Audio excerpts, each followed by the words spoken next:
देखते हैं अगला क्वेश्चन है कि आपदा कितने प्रकार का होता है। तो आपदा दो प्रकार का होता है, एक मानव निर्मित आपदा होता है, एक प्राकृतिक आपदा होता है। ठीक है, जिसमें प्राकृतिक आपदा के अंतर्गत वैसी आपदा जो प्राकृतिक यानी कि प्राकृतिक द्वारा होने वाले आपदा को प्राकृतिक आपदा कहा जाता है। देख लेते हैं कि कैसे लिखा गया। ठीक है, वैसी आपदा जो प्राकृतिक में किसी बदलाव के कारण होता है उसी को हम कहते हैं प्राकृतिक आपदा। ये तो किताबी भाषा ज़्यादातर समझ में नहीं आया होगा। प्राकृतिक आपदा का मतलब होता है प्राकृतिक द्वारा हुई जो घटना घटता है उसी को कहा जाता है प्राकृतिक आपदा। प्राकृतिक आपदा में कौन आ जाएगा? बाढ़ आ जाएगा, भूकंप आ जाएगा, सुनामी आ जाएगा, चक्रवात आ जाएगा, भूस्खलन हो जाएगा। समझते हैं अगला को मानव निर्मित आपदा किसे कहते हैं। ठीक है,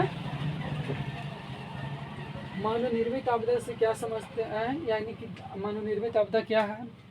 वैसी आपदा जो मानव की भूल के कारण होता है उसी को कहा जाता है मानव निर्मित आपदा। जैसे कि रेल दुर्घटना, महामारी, आतंकवाद, ये सब क्या है? मानव निर्मित आपदा के अंतर्गत आता है।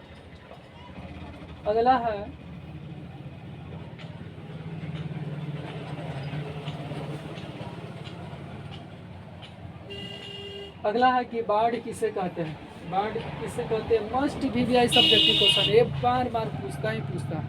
आप वीडियो के स्किप करके, ठीक है, यानी कि वीडियो को रोक करके जो नोट्स लिखा गया उसको नोट कर लीजिए, या आपके जो हमारे टेलीग्राम चैनल से ज़रूर जुड़ जाइए, वहाँ पर आपको फ्री ऑफ कॉस्ट पीडीएफ मिलेगा।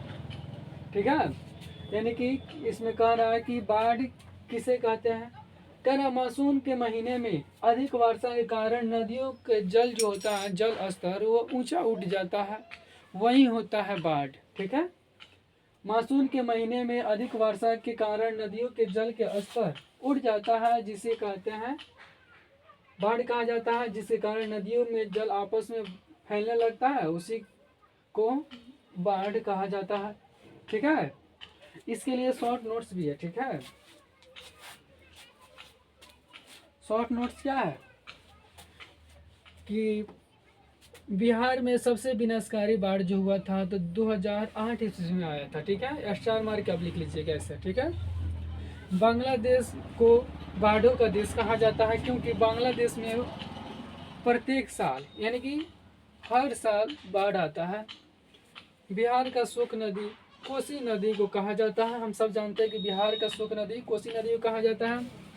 दूसरा कहा कि बांग्लादेश का शोक दामोदर को कहा जाता है। बांग्लादेश का शोक नदी किसे कहा जाता है? दामोदर नदी को कहा जाता है। असम का शोक नदी जो ब्रह्मपुत्र को कहा जाता है। असम का शोक नदी के क्या नाम है?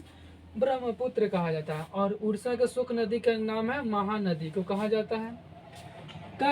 बाढ़ का सबसे प्रमुख कारण क्या है, यानी कि बाढ़ आने का सबसे प्रमुख कारण है अत्यधिक वर्षा। ठीक है, उत्तरी बिहार में सबसे ज्यादा बाढ़ अग्रसित रहता है, यानी कि बाढ़ आता है। उत्तर बिहार में सबसे ज्यादा बाढ़ आता है, लेकिन दक्षिण बिहार में ज्यादातर सुखाड़ पड़ता है। ये आपको जानकारी के लिए बता दूं। ठीक है, आगे आगे चलते हैं।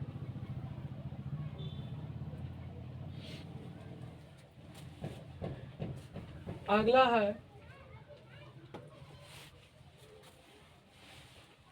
है कि बाढ़ से होने वाली हानियों को लिखे। बाढ़ से बहुत ज़्यादा हानि भी होता है, ऐसा नहीं केवल हानि होता है, लाभ भी होता है। ठीक है, हानि के बारे में पहले देख लेते हैं, उसके बाद लाभ के बारे में देखते हैं। पहले क्या रह जाएगा? फसल बहुत डूब जाता है, फसल का बहुत बड़ा नुकसान होता है, ये हानि के में रखा जा सकता है। और दूसरा कहा कि भारी जो माल जाल की जो होती है हानि बहुत ज़्यादा होती है, लाखों लोग का घर से बेघर हो जाते हैं, ये भी बन जा सकता है पॉइंट। अगला बन जाएगा कि सड़क और पुल जो बाढ़ आने के कारण टूट जाता है। और है अगला कि बाढ़ से कई प्रकार की महामारी भी फैलता है। ठीक है, बीमारी भी, बहुत सारा बीमारी फैलता है। और बाढ़ पर बाढ़ नियंत्रण या उसके प्रबंधन सुरक्षा अधिनियम कि माने कैसे उसको बचा जा सकता है। मेन क्वेश्चन कहने का मतलब यह है कि उसे कैसे बाढ़ से बचा जा सकता है। तो बाढ़ का नियंत्रण करने का निम्नलिखित है उपाय है। पहल का बांधों और तटबंध को निर्माण करके, यानी कि बांधों को निर्माण करके हम बाढ़ों को रोक सकते हैं। ठीक है, अगला है दूसरा नंबर, बाढ़ के समय ऊंचे स्थानों पर जाना चाहिए। ऐसा नहीं कि यहाँ पर अब आने वाला है बाढ़, चल एथी में खाल जगह में, ऐसा नहीं, हमें ऊंचे स्थानों पर जाना चाहिए। मकान का निर्माण नदी के तट से 100 मीटर, ठीक है, 100 मीटर दूर पर रखे। अगर मानो कि अगर यहाँ पर मानो कि नदी हो गया, ठीक है, यहाँ से लगभग 100 मीटर, ठीक है, 100 मीटर दूर तक घर होना चाहिए। समझ में आ गया। और मकान का निर्माण नदियों के तट से इतना दूर होना चाहिए। बाढ़ से पूर्व सूचना और तकनीक का सहारा लेना चाहिए, लेकर वहाँ से हट जाना चाहिए। मानिए कि बाढ़ आने वाला है, वहाँ से हम हटना पड़ेगा ना। अगला है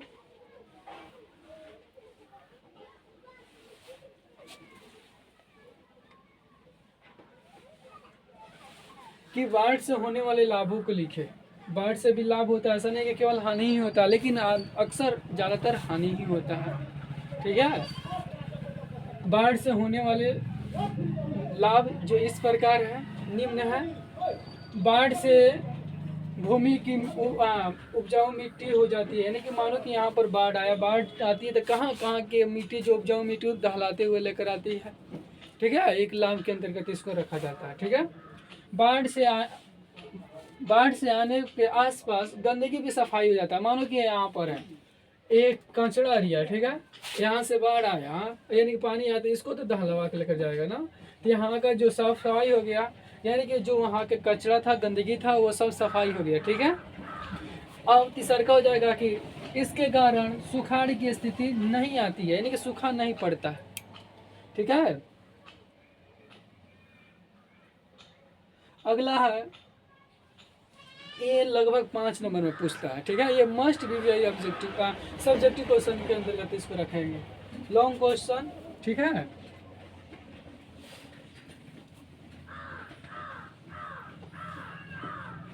कह रहा है बिहार में बाढ़ की स्थिति के बारे में बताना, बाढ़ को वर्णन करना है। बिहार के लिए बाढ़ एक सबसे बड़ी आपदा है। त्रस्ती मतलब होता है आपदा का, मान सकते हैं उसको। यह एक अभी शराब की तरह, यह शराब की तरह है। जैसा कि हम जानते हैं कि बिहार की उत्तरी भाग, कहाँ भाग, उत्तरी भाग में प्रत्येक वर्ष बाढ़ आता है। ठीक है, और बाढ़ आने से बिहार में फसलें, ठीक है, तबाह हो जाता है, तहस नहस हो जाता है, और बिहार की सड़कें और बांधे जो टूट जाता है, और फिर से ठीक करने में सरकार की जो होती है बहुत करोड़ों की रुपया खर्चा होती है। यहाँ करोड़ों लोग घर से बेघर हो जाते हैं, जिन्हें फिर से घर वापस आने पर काफ़ी नुकसान हो जाता है। मानो कि कोई बाढ़ आया, यहाँ से घर तहस नहस करके चला गया, फिर वहाँ उस जगह पर आए तो घर टूटा फूटा होगा, तो उसको तो मरम्मत कराने में तो नुकसान तो बहुत ज़्यादा होगा, झेलना पड़ेगा। इसलिए बीच में अच्छे लोग अच्छे से काम काज नहीं कर पाते हैं, जिसके कारण वे आर्थिक रूप से कमज़ोर हो जाते हैं। ठीक है, इसी प्रकार हम कह सकते हैं कि बिहार बाढ़ की स्थिति बहुत भयानक है, काफ़ी भयानक है, जो आगे बिहार को आगे बढ़ने में एक यह बाधा सबसे महत्वपूर्ण माना जाता है, बाढ़। क्योंकि बाढ़ तो कोई रुकवे नहीं करता है। हमारे गांव के इंजीनियर, यानी कि बिहार के इंजीनियर ऐसा है। ठीक है, या सरकार भी कह सकते हैं।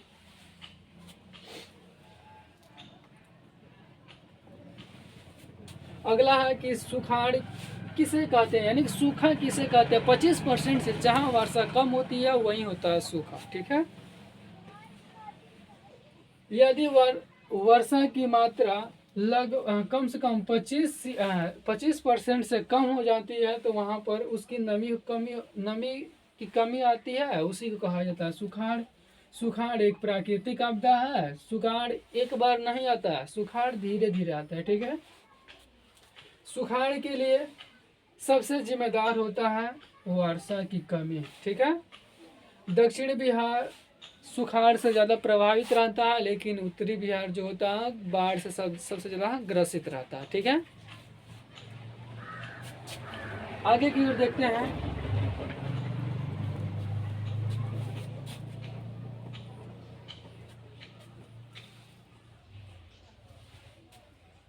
अगला है बिहार का 16% क्षेत्र सुखाड़ से प्रभावित हमेशा रहता है, हर एक साल।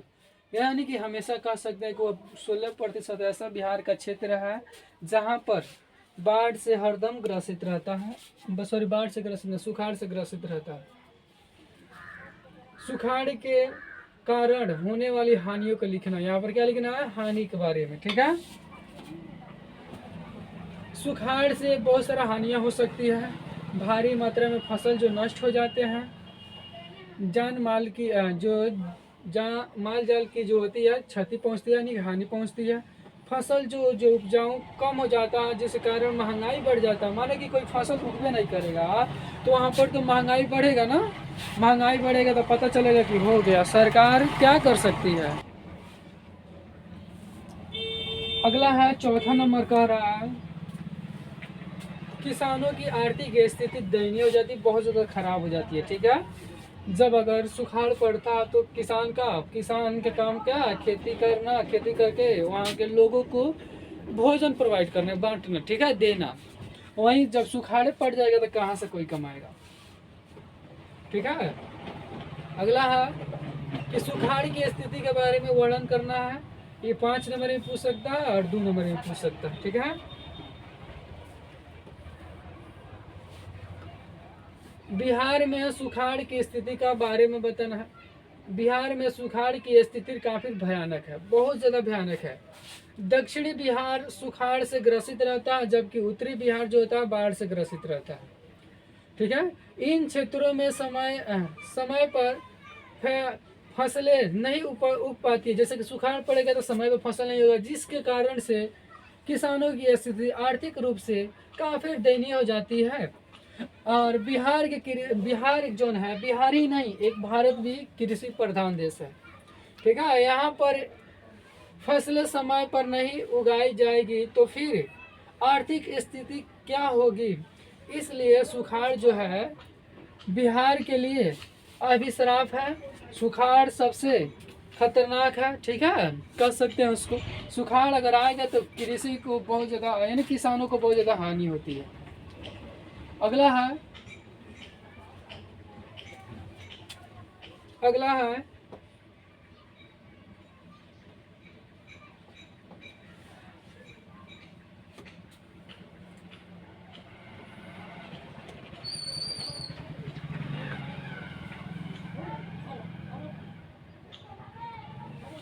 है कि भूकंप किसे कहते हैं। ठीक है,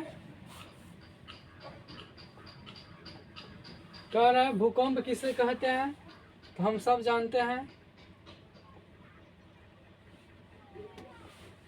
कह पृथ्वी के जो तल होता है उसमें जो कंपन उत्पन्न होता है उसी को कहा जाता है भूकंप। ठीक है, ऐसा तली में पाए जाने वाले चट्टानों को टकराने के कारण ये होता है। मानो कि ये दो सतह है, ये दोनों आपस में टकराएगा तभी तो ऊपरली सतह हिलेगा ना, यानी कि यही है भूकंप। ठीक है,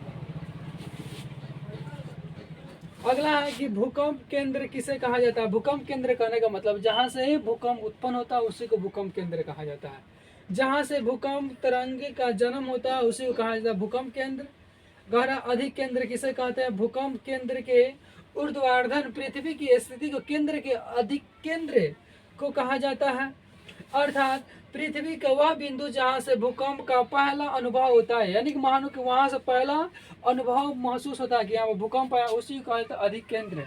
ठीक है, भूकंप तरंग 3 प्रकार का होता है। भूकंप तरंग कितने प्रकार का होता है, मुख्यतः 3 प्रकार का होता है। हम सब जानते हैं कि भूकंप तरंग जो होता है 3 प्रकार का होता है। पहला तरंग को पी तरंग को प्राथमिक तरंग की भी कहा जाता है। ठीक है, भूकंप तरंग 3 प्रकार की होती है। पहला पी तरंग, इसको पी तरंग को प्राथमिक तरंग भी कहा जाता है। यह सबसे पहले पृथ्वी पर पहुंचता है, ठीक है, जिसकी गहराई सबसे अधिक अधिक होती है, गहराई यानी गहरा सबसे ज्यादा होता है, यह सबसे कम कम खतरनाक होता है, ठीक है। इसमें दे दिया है, सबसे बड़े ये डायग्राम से समझ सकते हैं। दूसरा का एस तरंग आता है, पी तरंग के बाद पृथ्वी की सतह तक पहुंचता है, इसकी गहनता पी तरंग से कम होता है, पी तरंग से कम होता है, लेकिन पी तरंग सबसे ज्यादा खतरनाक होता है, ठीक है। पी तरंग जो है सबसे ज्यादा खतरनाक होता है, हम सब जानते हैं, ठीक है।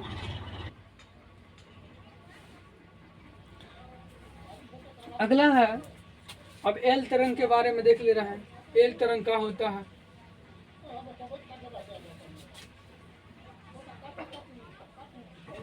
इधर गया, इधर गया।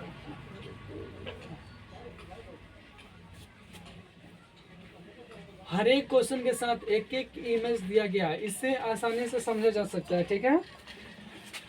पहला है कि एल तरंग। एल तरंग के बारे में देख लो, एल तरंग का होता है।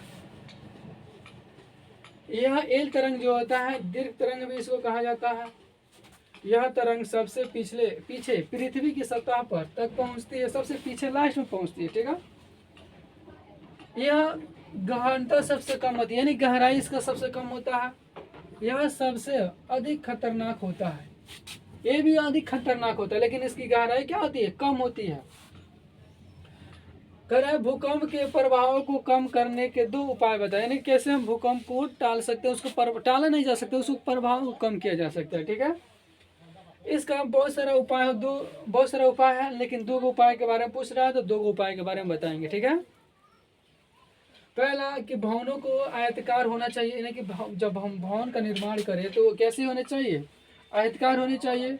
और नक्शे के, ठीक है, नक्शे के साधारण, यानी कि उस नक्शे के आधार पर बनाना चाहिए। लंबी दीवारों की सहायता के लिए ईंट, पत्थर, कंक्रीट, कलम डालना चाहिए। कलम का मतलब होता है पिल्लर, ठीक है। अगला है कि भारत को 5 भूकंपीय जोन में बांटा गया। कितना जोन में? 5 को भूकंपीय जोन में बांटा गया।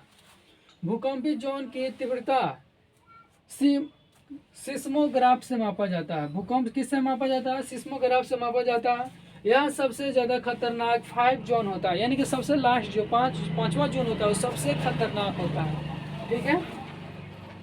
5वें जोन जो गुजरात में पड़ता है, जम्मू कश्मीर में, हिमाचल प्रदेश में है, उत्तराखंड में है, उत्तराखंड के कुमाऊं में होता है, ठीक है, और सिक्किम में होता है, और दार्जिलिंग के पहाड़ियों में क्षेत्र के अंतर्गत ये आता है। कौन? 5वां जोन, ठीक है। ये सबसे खतरनाक जोन होता है। इसके बारे में देख ले रहा है, आगे कहाँ है उसके बारे में है 5वां जोन के बाद।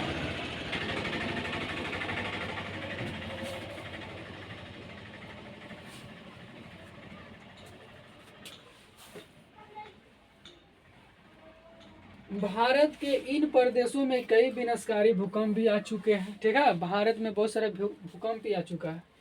भारत में सबसे विनाशकारी भूकंप जो आया था 1934 में आया था। बिहार में सबसे विनाशकारी भूकंप जो आया था 2009 ईस्वी में आया था, ठीक है। सबसे अधिक भूकंप जापान देश में आता है। सबसे पूछे है किस देश में सबसे ज्यादा भूकंप आता है, तो जापान देश में आता है, ठीक है। इसलिए जापान को भूकंपों का देश भी कहा जाता है, ठीक है। इसलिए जापान को क्या कहा जाता है? भूकंपों का देश कहा जाता है। और सुनामी क्या होता है?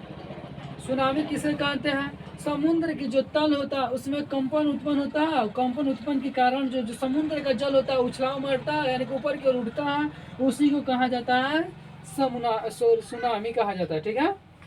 सुनामी एक जापानी शब्द है, ठीक है। कैसे शब्द है? सुनामी जापानी शब्द है, इसका संबंध समुद्र से है, यानी कि कहेगा कोई पूछेगा कि सुनामी कहाँ उत्पन्न होती है, तो हम सब जानते हैं कि सुनामी जो होता है समुद्र में उत्पन्न होता है। करार समुद्री भूकंप को ही सुनामी कहा जाता है। समुद्र में जो भूकंप उत्पन्न होता है उसको क्या कहते हैं? सुनामी कहा जाता है, ठीक है।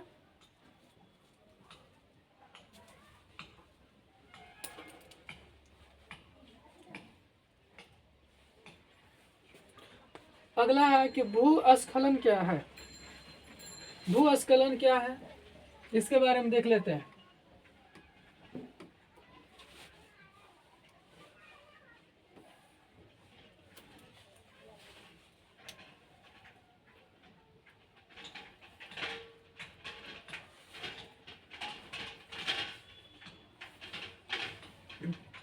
भूस्खलन का मतलब होता है पहाड़ी वाला क्षेत्र होता है, पहाड़ों को घिसकर गिरना, यानी कि घिस कर गिरना, रगड़ कर गिरना, उसी को कहा जाता है भूस्खलन। यह एक प्राकृतिक आपदा है। यह समझ में आ गया? पहाड़ियों घिसना, घिस कर जो नीचे जैसे कि थोड़ा थोड़ा थोड़ा थोड़ा घिसते जाना, वही होता है भूस्खलन। ठीक है।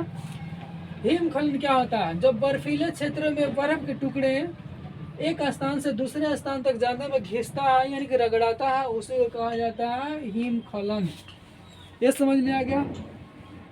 अगला है कि वर्षा जल का संग्रह से क्या समझते हैं, यानी कि वर्षा जल का संग्रह कैसे कर सकते हैं, इसके बारे में बताना है। ठीक है। यानी कि वर्षा के जल जो भविष्य के लिए उपयोगी है, यानी कि उपयोग के लिए, यानी कि वर्षा के जल को भविष्य में उपयोग करने के लिए अच्छे तरीके से इकट्ठा करना, उसी को कहा जाता है वर्षा संग्रह। आप इस इमेज के आसानी से समझ सकते हैं।